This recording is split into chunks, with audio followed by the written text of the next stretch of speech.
হিন্দুদের মতে ভগবান শ্রীরামের পুত্র কুশ অযোধ্যায় শ্রীরামের মন্দির বানিয়েছিল। শুধুমাত্র মাতা সীতারই ৩,০০০টি মন্দির ছিল।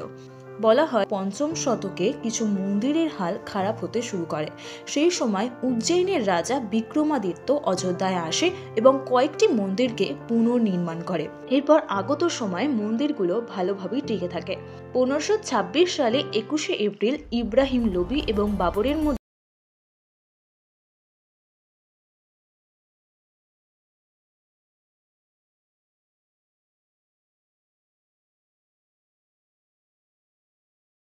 এরপর আসে ১৭১৭। প্রায় ১৯০ বছর পর জয়পুরের রাজা জয় সিং বাবরি মসজিদের পাশে একটি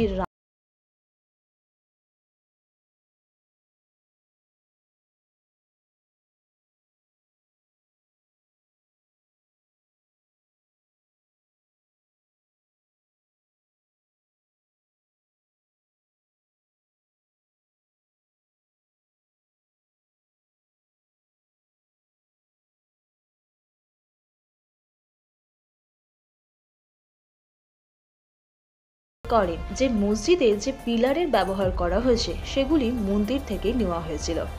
এই রিপোর্ট সামনে আসার পর দাঙ্গা বাঁধে এবং নামাজ পড়ার সাথে সাথে সেখানে পূজার ব্যবস্থাও চালু করা হয়। ১৮৫৫ সাল অবধি হিন্দু এবং মুসলিম উভয়ই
দাবি করে যে কেউ রাতের অন্ধকারে ইচ্ছা করে সেখানে শ্রীরামের মূর্তি রেখে গিয়েছে।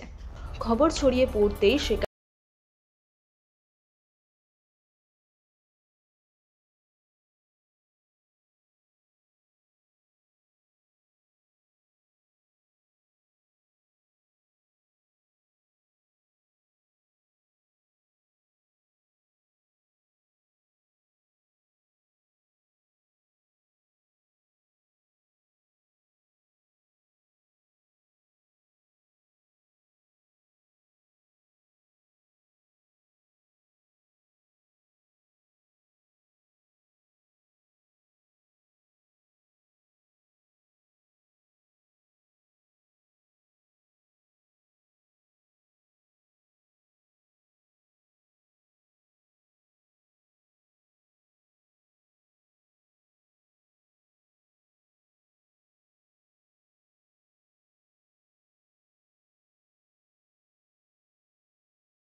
লোক এতে মারা যায়। এই দাঙ্গা যে শুধুমাত্র ভারতের সীমাবদ্ধ ছিল তা কিন্তু নয়, বাংলাদেশ এবং পাকিস্তানেও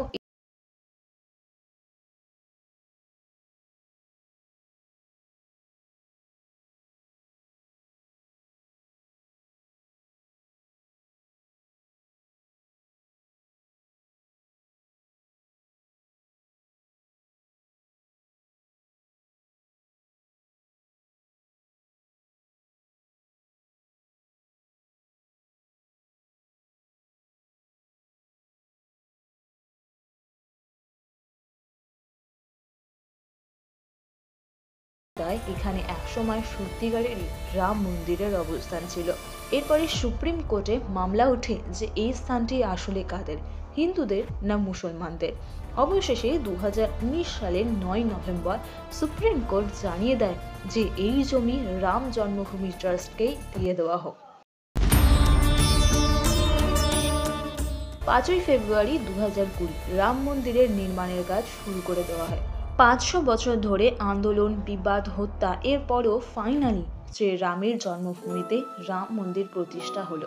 এই রাম মন্দির প্রসঙ্গে সবারই আলাদা আলাদা মত থাকতেই পারে। আপনাদের মত কি সেটা অবশ্যই আমাকে কমেন্টে লিখে জানাবেন। তাহলে চলুন বন্ধুরা, দেখা হচ্ছে পরবর্তী ভিডিওতে।